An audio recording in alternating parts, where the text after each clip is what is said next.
Good afternoon, everyone. Good afternoon. Can I have some silence? Can I just interrupt you for a few minutes, please? Can we have some silence, please? We're about to move into the next section of the program, which is the awards lunch. It's my great pleasure at this point, sorry, could we have some silence, please, just out of respect to our sponsor. Thank you. Thank you very much. I'd like to introduce Kelsey Waite, who's, well, I think she needs no introduction to all of you, from NEAR. And NEAR are the sponsors of this lunch. And Kelsey will address the room for a few minutes. So thank you to Kelsey and to NEAR for your generous sponsorship of our awards lunch.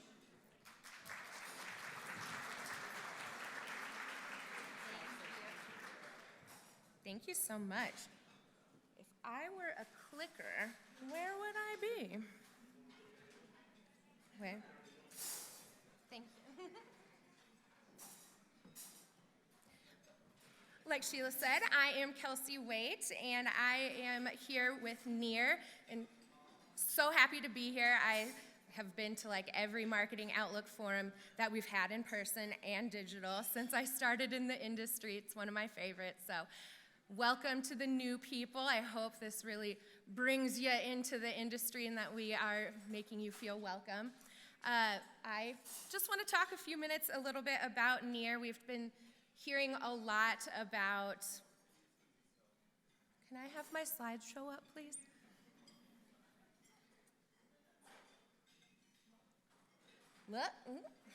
Don't want to give those away. All right, I'll just sit here and talk. We do have award winners, and so hopefully that didn't spoil it for everyone. But here at NEAR, we do geolocation data, so human movement data.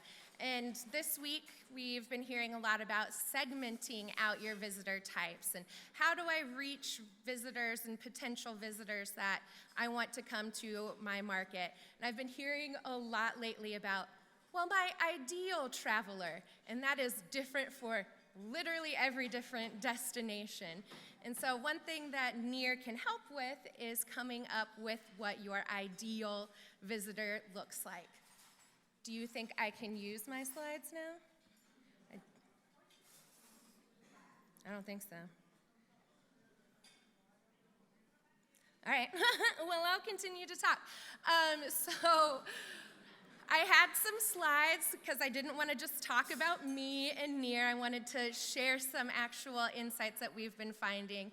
We did a study early, well, I guess late last year, to look at the trends. Yes, can we get them? Yay, all right.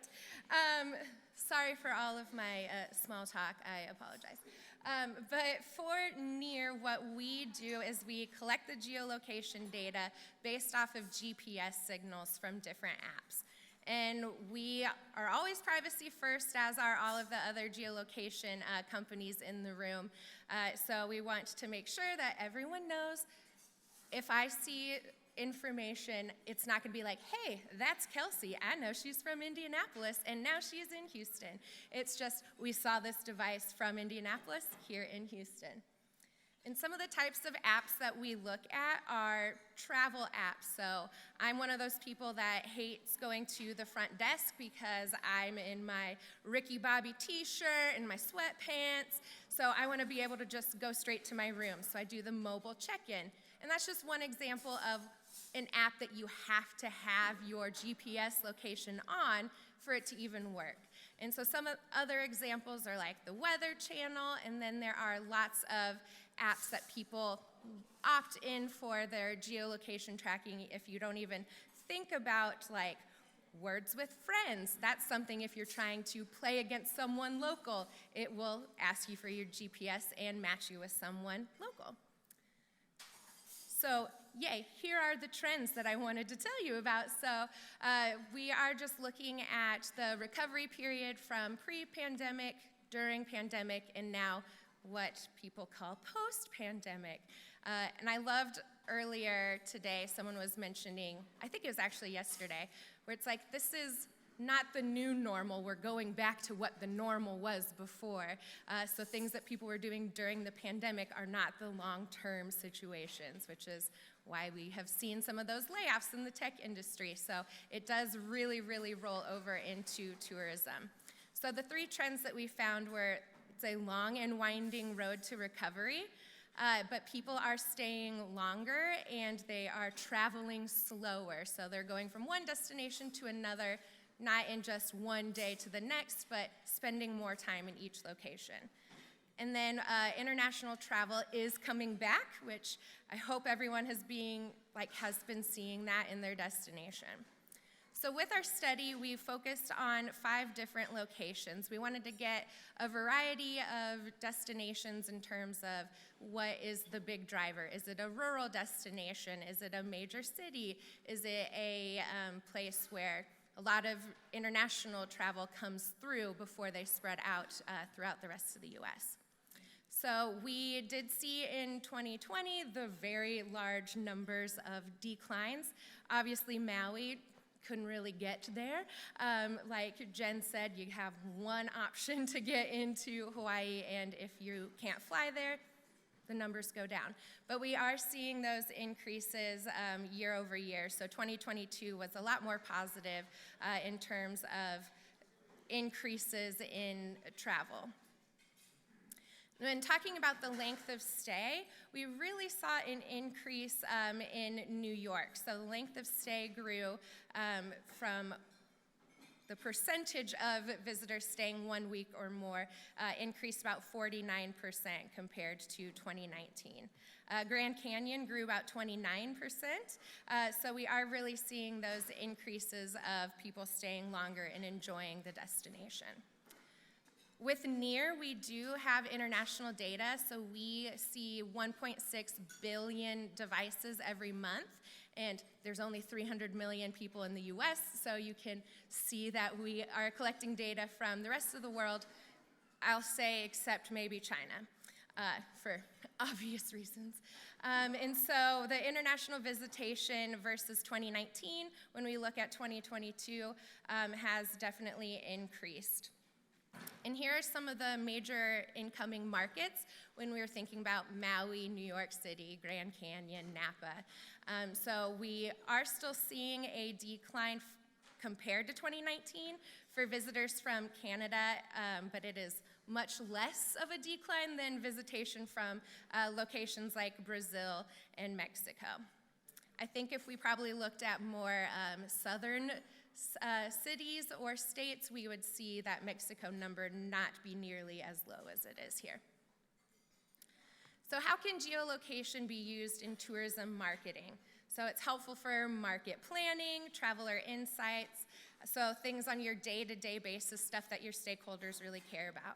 But then it can be used for measurement and attribution on your media, on your advertising. We can even use it for tracking your actual paper travel brochures. I see it in the listserv like once every quarter. Is it worth my time or my money to make a live in-hand travel brochure? Everyone says yes, and then everyone asks, well, how do you track that? How are you able to say it is worth it? And then we can use geolocation data for audience creations and to optimize your advertising. And more. So some of the use cases for travel and tourism with geolocation data would be to retarget visitors and visitors of competitive markets. You can promote events and attractions, advertise experiences to in-market tourists. I think that's something that's really of interest right now. And then it can inform market planning, measure traveler behavior in your destination, and before and after. Are they going to just Houston, or are they going to Dallas? Are things that they're doing in Dallas or Austin different than the things that they're doing when they're here in Houston? And then lastly, we have a few emerging use cases like connected TV, the travel brochures, and some social engagements as well. And someone yesterday had asked a question in the morning about tracking relocation. So was someone a visitor and then came and lived in that destination. Within a short amount of time, about 2 years or so, that is something that you can track with geolocation data as well.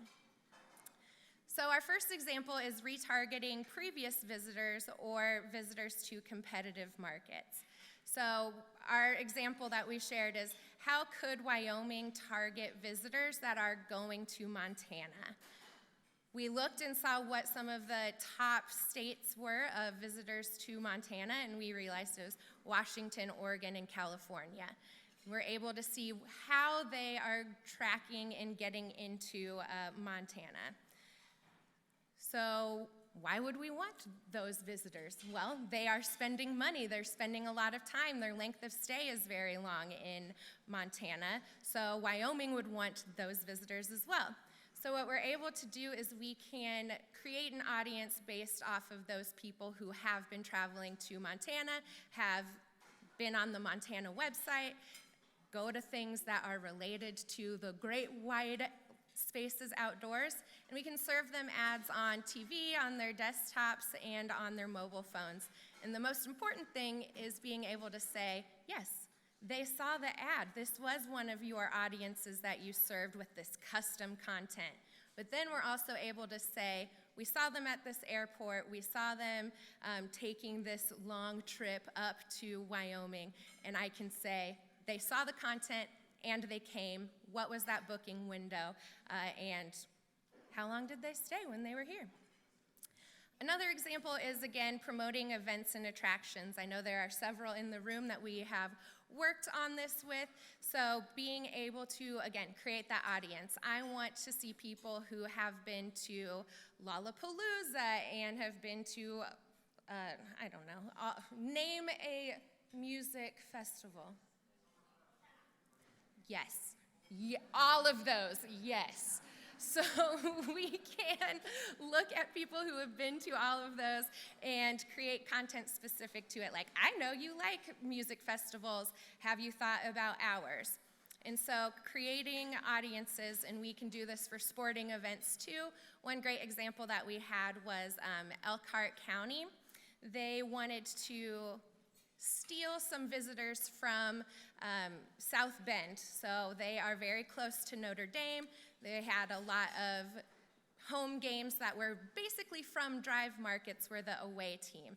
So they created an audience based off of certain apps, so sporting apps, betting apps, people who are seen near those colleges, and then we were able to serve them ads saying, hey, I know you're probably going to South Bend for the game. I'm going to serve you an ad beforehand saying, stay the night. It's less busy, it's only 10 minutes away. And then while they were in market in South Bend, we sent out another ad saying, I bet you're hungry after you drank all day and watched football. And you probably don't want to stay in line an hour and a half for the Cracker Barrel. I'm gonna, say that one again, because when they were questioning Cracker Barrel being the #1 restaurant, I was like, probably true. And then with that, we were able to actually look at the attribution. So did people see the ads? Yes, we had 1.2 million impressions. Did people come? Yes, we saw 3,600 people who came to Elkhart County. Not just they went to the game, but they came into Elkhart County and spent more than 30 minutes. And then we did also see that there were hundreds of those people that saw the advertising that stayed at hotels within Elkhart County. And so then the next one would be advertising experiences to in-market tourists. This one has come up a lot with, I have partners who say we never get any visitors. Everyone's going to the national park, or everyone's just staying downtown. What are you doing to get them to branch out a little bit more so we have less congestion, we aren't experiencing that over-tourism that everyone keeps hearing about? So what you can do is you can actually serve ads in market. So saying, I see people I see dead people. So I see people in Denver who might be from Indiana, might be from Texas. They're visitors, they don't live in Denver, but they are here. So I'm gonna serve them ads telling them to come to my mall. There are discounts, we have the coupon book while they are in Denver. And then you can actually see that ROI from the advertisements by saying, okay, great, these people actually did come to the mall. How long did they spend? Did they just hang out in the area of the JCPenney's, or did they move around or go to a fancy mall like the Galleria across the way and visit the Balenciaga store and then go to Old Navy next door? And then number 4 is market planning. So this is a lot of that first step.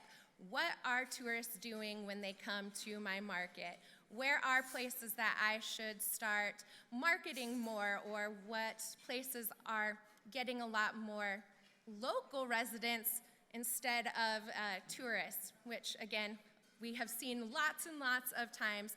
There's over-tourism in this area, and then we can use geolocation data and say, well, actually 75% of people come from a 5-mile radius. They're just angry at their neighbors, not at the tourists.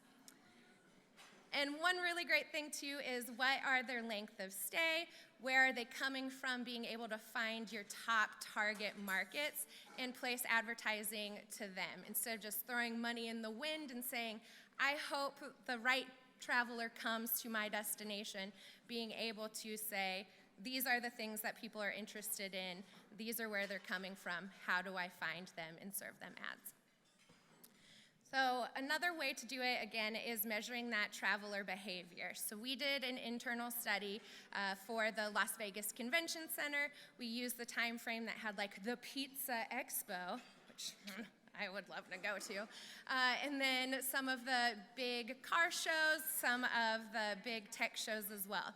So what we were able to do is we found that the top 4 hotels that convention goers stayed at were actually within a block of the convention center. I like to stay at the Link, and so this was a surprise to me. I was like, no, the Link is where it's at. And then with this kind of information, you can say, all right, well, what kind of amenities do we need to put within this block? Do we need to put in more crosswalks? Do we need to lengthen the time of our stoplights so people can safely walk to the convention center? And another thing that we found is that 25% of convention goers actually visited one of the shopping malls. So is there a way to create a discount for convention goers? Is there a way to work with some of these other attractions in your destination to make sure that people who are there just for business aren't only doing business activities within your destination? And that same kind of sentiment goes with, we saw 20% of people going to the Eiffel Tower viewing deck. One question that I can't answer is, was that where some after evening events were taking place? Was there a sponsored event at the Eiffel Tower? So things like that are really great to know as you're talking to event planners and trying to entice them to come, showing off more of what your destination can do. And then I'd like to end it with just some of the emerging use cases that we've been hearing about that we can help with. And I want to keep hearing your questions because I love just trying to understand more about what your issues are and what some of your stakeholders' concerns are. So with those travel brochures, again, why are we printing them? It's because they are being used, but how do I know they're being used? Geolocation data. So without geolocation data, you are just printing them, you're sending them out, or they're at your visitor centers. But what does that mean? Are they coming? So with the ones that you are able to send out and collect those addresses, collect those email addresses, we're able to say, all right, we knew that we sent paper collateral to this zip code if we are mass marketing. How many people from that zip code came to our destination, and did they do things that were in the brochure? How long was the time period between when we started that campaign and when people came to the destination? And then some of the other fun new emerging cases is with the connected TV.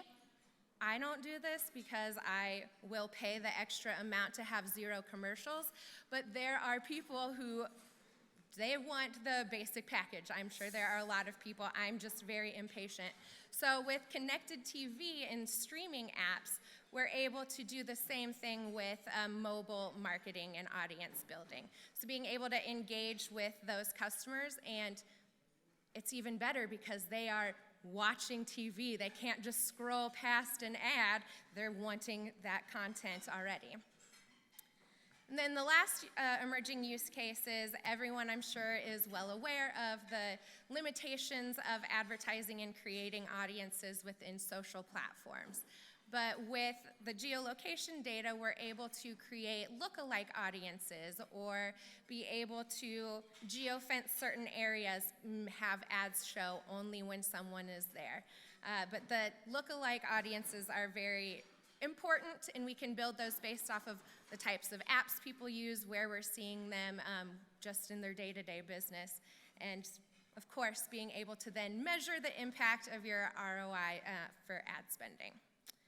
So, in summary, if you didn't pay attention to anything else, here it is.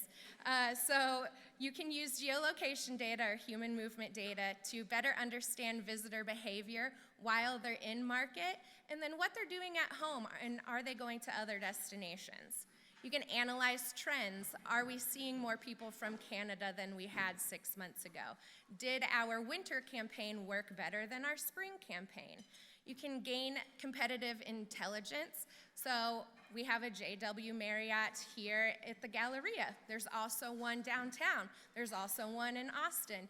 What does that mix of visitation look like? We can do that same thing with different cities and regions.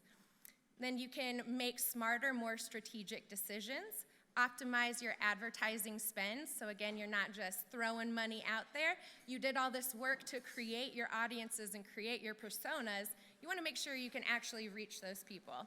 Then you can measure the effectiveness and, more than anything, drive more visitors and drive more revenue. So Simon is here somewhere, but we do have a booth next door, so please stop by and chat with us when you have a chance. Thank you, and enjoy your lunch.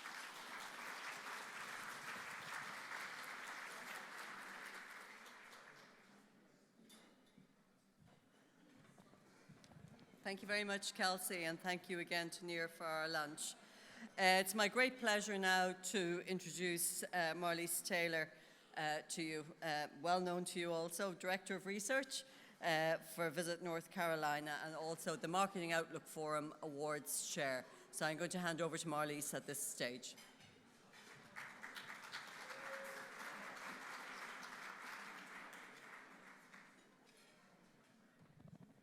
Hey everybody, I'm so glad to be here with you today as the awards chair. I want to thank NEAR again for the lunch and to all of our sponsors. So before I get into introducing the award givers, the award sponsors, I want to say a quick thanks to my awards committee. So this was not me that made the decisions on these awards, but I do have a committee made up of John Markham from the TTRA board, John Markham and Associates, John Packer with Arrivalist, and Emily Yeager with East Carolina University. So I really thank them for their help. We received more nominations this year than we've received in quite some time. So we spent a lot more time this year going through the award nominations, but there were so many good ones, it made some hard decisions for us. So let's get started. The first award we're going to present is sponsored by Longwoods International, and I'm gonna ask Anna Blunt to come up.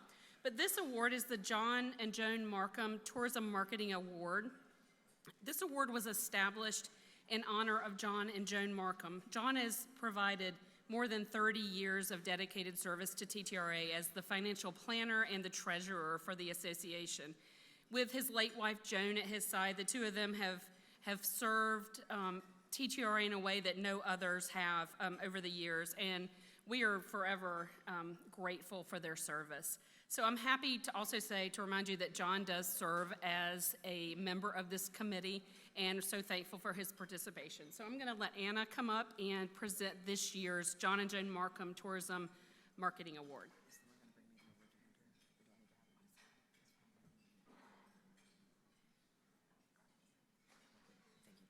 Hello again. You just heard me talking, but this is a little different. The Markham Award is an absolute passion point for Longwoods. It supports students.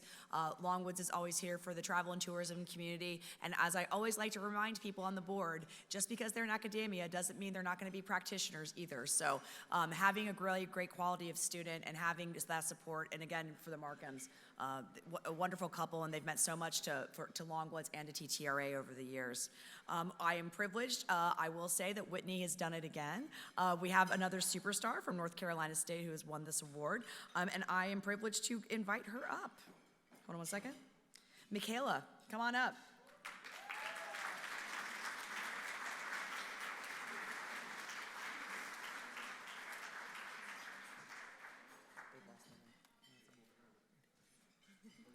Hold on.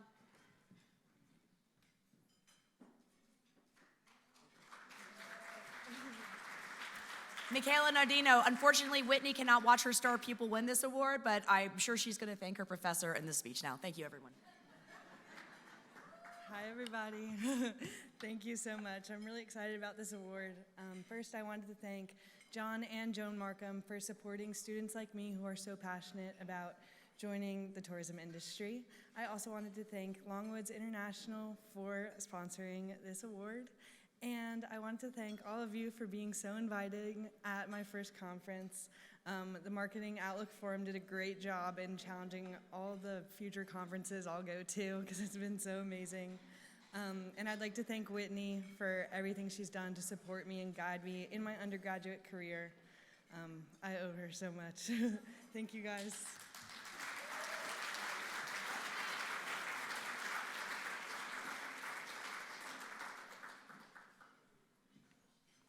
So y'all know I am extremely proud to have seen a fellow NC State person win this award. Go Pack. Sorry. Our next award is the Emerging Leader Rising Star Award, and this is presented and sponsored by STR. So Chris Clouda is going to come and present this. The Rising Star Award is presented to an emerging leader employed in the travel and tourism industry.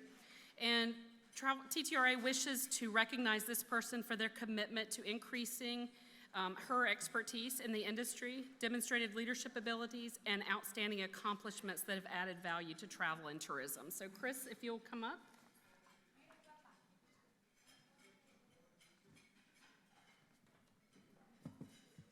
Hi everyone, I'm Chris Clouda, as Marley said, from STR, and I'm actually proud to present this award because it's the Emerging Leader Rising Star Award. And I know some of you might remember that STR has been referred to as STAR. So with that, I would like to ask Anna Strider, Director of Digital Solutions.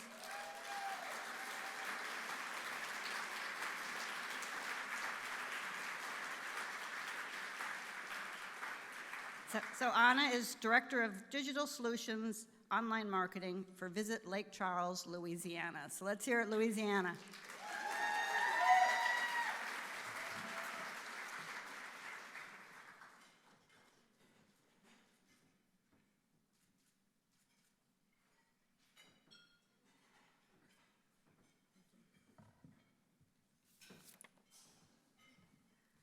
Good afternoon. Thank you all so much. It's an honor to be standing up here to accept this prestigious award. I want to first say thank you to our sponsor, STR, for bringing this opportunity, and to my team at Visit Lake Charles and our Southeast colleagues for supporting me during each step of my tourism career. And of course, my family and friends who are spread out across the country who encourage me to show up and be the best version of myself every day. When I think about times of adversity or having to choose a different path, I often refer back to the quote that my opportunities are always outside of my comfort zone. So when I tell the story about how a Virginia girl made it to Louisiana, I share that tourism just kind of fell in my lap, but that's not quite the case. I made the decision to step outside of my comfort zone and call my local CVB, who had 0 job options online anywhere, and ask if they had an internship. Well, look where I am now, standing in front of you today. So As I continue to move forward, I want to thank you all because being in this room today, you all have taught me, the TTRA community, that data is a path to leadership, and that is one that I will continue to take forward with me each and every day as we push our industry forward through data-driven stories. So thank you for choosing me to be your 2023 Emerging Leader Rising Star.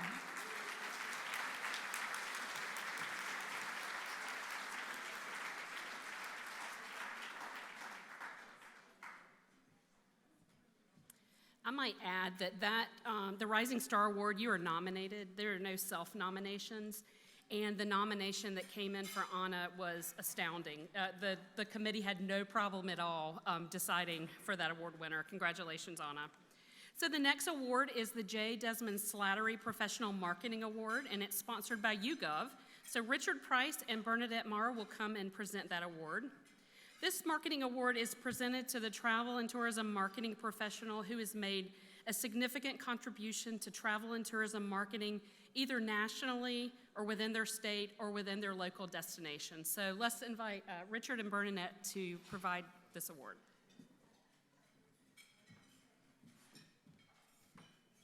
Thank you. YouGov is really proud to sponsor this award as we empower marketers to make the best decisions for their DMOs with our data.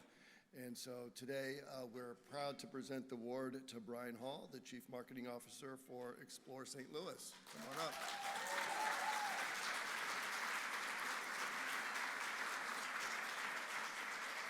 Congratulations. So much. Thank you so much.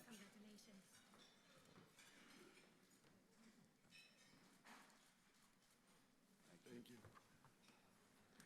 Hello, TTRA. This is so cool. I had no idea that they nominated me until Marlise reached out just a couple of weeks ago and said, "You won." So very, very kind of my staff. And I want to call attention to a key staff member that is one of you, and I want you to know how much I appreciate as a member of the Explore St. Louis marketing team and as a member of the travel and tourism community, what each and every one of you do when it comes to research and informing the direction for marketing campaigns. I've had the pleasure of working with our senior marketing manager, Pat Reming, for the past 16 years. Pat, stand up. I share this award with you and the entire team at Explore St. Louis. And I also share it with all of the St. Louis celebrities that came together to make our present campaign. I encourage you guys to check it out because the secret to our success in St. Louis is the warmth and hospitality of our people. And you're going to see that on full display when you come to TTRA and the annual convention. Deanne told me to make sure I talked about this. This coming June. Did you all know that Deanne is a big St. Louis fan? She is indeed. We're going to be rolling out the red carpet for all of you. You're going to be staying at the Four Seasons Hotel, the best hotel, I argue, in the entire state of Missouri, if not the Midwest, on the base of the Mississippi, overlooking the Gateway Arch. So come one, come all. We look forward to rolling out the red carpet. Thanks very much.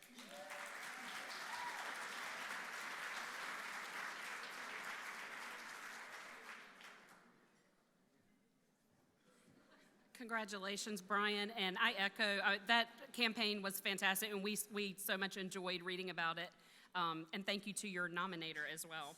So our final award today is a very heartfelt and touching award for me personally, and I know many, many of you. This is a new award sponsored by MMGY, and it's the Cheryl Schutz Award for Destination Marketing and Research Excellence. I'm gonna ask Chris Davidson from MMGY to present this award. Again, many of you knew Cheryl Schutz, but this award recognizes an individual or DMO for the research that resulted or contributed in key decisions that helped promote travel and tourism within their destination and the industry. This award also highlights the tireless work of the researcher's role to measure and support travel and tourism within their DMO and the industry. So please help me welcome Chris Davidson.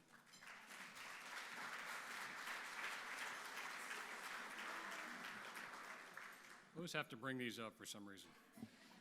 Thank you, Marlise, and good afternoon, everyone. Many of you knew Cheryl Schutz as a longtime member of TTRA and supporter of this organization. You knew her as an outstanding research professional and, most importantly, as a friend. Cheryl had decades of executive leadership, with her expertise frequently being sought out for consultation, speaking engagements, and in the media. Cheryl was authentic, honest, direct, and always kind, a rather unusual combination that pushed people to be their best while creating deep and lasting relationships across this community and across the country. Today we honor Cheryl's life and her professional legacy with a presentation of the Cheryl Schutz Award for Destination Marketing and Research Excellence. You heard from Marlise what this award is intended to celebrate. So I'll describe the winner. So in 2019, the Missouri Division of Tourism was at a crossroads. The state's long-running campaign wasn't attracting enough new visitors. Research indicated that there were negative to mediocre perceptions of Missouri that weren't improving, with surrounding states promoting a similar something for everyone type of campaign message. Missouri needed to change its focus to reach new audiences, overcome negative perceptions, and stand out from the crowd of competitive states.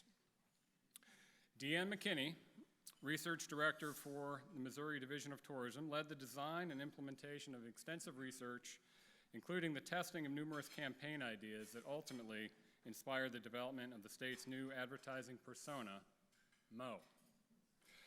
Mo was a character crafted to embody the unassuming, uncomplicated, unexpected fun of Missouri, something the tourism industry had never done before. The That's My MO campaign would introduce a different version of the Mo character for every travel interest, and Mo became the travel guide for prospective visitors for information about destinations and attractions based on their unique travel interests. Research helped inspire the original creative idea, and it was research that helped ensure it was implemented in a way that would ensure the campaign's success. And it worked. Incremental trips to Missouri in 2022 exceeded 2019 by 27.5%. Incremental visitor spending was up a whopping 52.3% compared to that same time period, and as measured by, and you guessed it, research. Metrics for campaign recall and key attribute association also saw significant improvements as a result of the campaign. I am pleased and honored to present the 2023 Cheryl Schutz Award for Destination Marketing and Research Excellence to the Missouri Division of Tourism's Research Director, Deanne McKinney.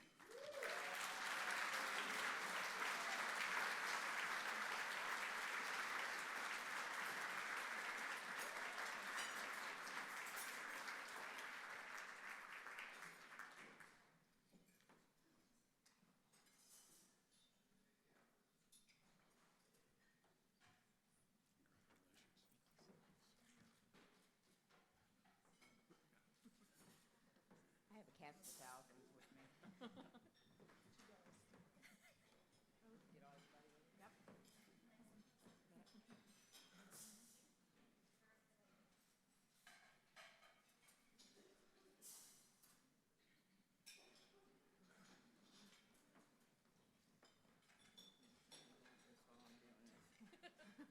Drop it and break it. Now it has to come way down. Of course, I'm the one that has an entourage and a cast of thousands that comes up here with me to do this award, right? My name may have been up on that board, but I have to tell you, this was a collaborative effort. I am extremely honored and very excited that Missouri is the first recipient of TTRA's newest award, and it's the one from my friend Cheryl. When I said it was a collaborative award, it was an effort between Missouri's research and marketing team, our research and marketing team with our ad agency of record, which is Osborne Barr and Paramore out of St. Louis, and these two ladies here are from OBP. And what was the star of what we did to win this award was the research, and all the research that he was talking about was done by SMARI, and you probably know this lady over here, the Vice President of Research for SMARI Insights. But I couldn't have done anything without my cohort in crime, my senior analyst, Lorinda. Nothing happens in my office that it doesn't happen with her. I was really glad that Brian gave the plug for St. Louis. I do expect to see each and every one of you in June in St. Louis, Missouri. It's going to be a great conference. I have one more little commercial to do, and it is the other side of the state. Sorry, Brian. All I have to say is I'm wearing red for a reason. Go Chiefs! Thank you.